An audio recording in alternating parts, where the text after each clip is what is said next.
In the years 1996 to 2000, long-tailed macaques were known to be listed as lower risk to near threatened.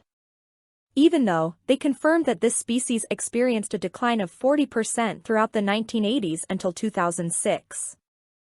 However, this conflicted with specialists at IUCN Primate who believed that they needed to be considered vulnerable, because of the high demand in trade, and because of the rapid agriculture and developments in Southeast Asia.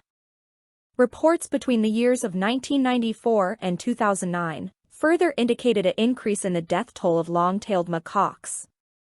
Hunting and trapping were occurring and it was happening at unprecedented amounts. In the 2000s, these macaques were being hunted for food.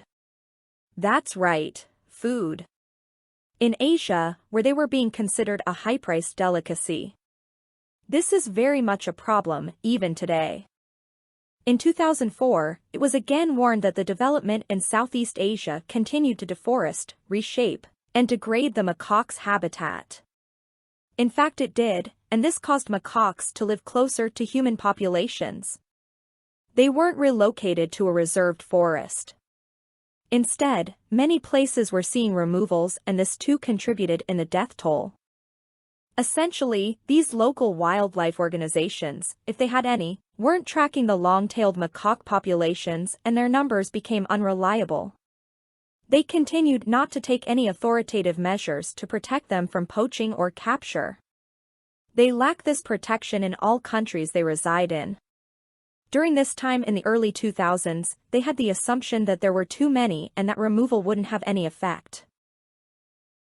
By 2008, those concerned somehow optimistically and assumed that the population would actually regrow.